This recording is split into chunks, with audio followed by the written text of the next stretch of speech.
Around 7 a.m. local time Friday morning, when the ceasefire was set to expire, Israel accused Hamas of violating it and said it was returning to war. It's unclear what happened. Both sides have blamed each other for the breakdown.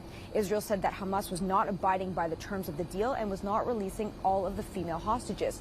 Having chosen to hold on to our women, Hamas will now take the mother of all thumpings. Hamas said that it put forth several options of people it would release to Israel, including some of the dead bodies of the hostages, but Israel rejected that. It is apparent that Israel wanted to resume fighting. The mediators have given several proposals, and we accept 3 of them. But Israel's answer is always no. Hamas said that it was not open to giving back any of the female soldiers. Now, this marks the end of the 7-day truce, and what we saw was the release of 110 hostages on Israel's side and 240 Palestinian prisoners that Israel was holding on the other side. But there are still about 137 hostages believed to be in Gaza right now, among them 20 women, 2 children, and the rest are men. I spoke with Colin Clark. He is a senior research fellow at the Sufan Institute. He said that the beginning of this deal was the easy part, but it's only going to get harder.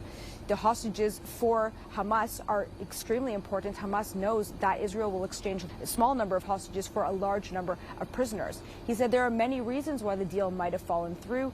One is that Hamas might not actually know where all of the hostages are in Gaza. They might be held by other militants, and they might be unable to get them back. Hamas also might be holding out for a larger ceasefire that could be brokered by international communities such as the United States. Even though the fighting has continued, mediation efforts are ongoing by Qatar and Egypt and the United States to try and get the ceasefire back and have a longer ceasefire. On Friday, as soon as the ceasefire ended, fighting immediately continued. There were airstrikes across Gaza by Israel, including in the south, in the city of Khan Younis, in a refugee camp in the center, as well as in Gaza City in the north. Dozens of people have been killed so far. Israel has told people to move from the north to the south, but it is now expanding its operations to the south of Gaza. And on Friday, it dropped leaflets on part of southern Gaza telling people to evacuate, saying that they were in danger zones. Israel also released what it said was a map showing evacuation areas on that map. Now, this map in parts appeared haphazardly drawn. It also, in some areas, cut across roads, and it was really unclear where people were supposed to evacuate to.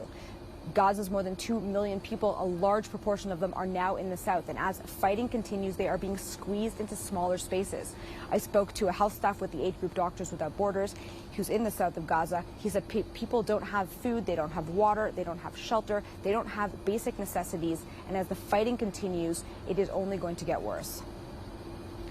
Sam Mednick with the Associated Press for CGTN in Jerusalem.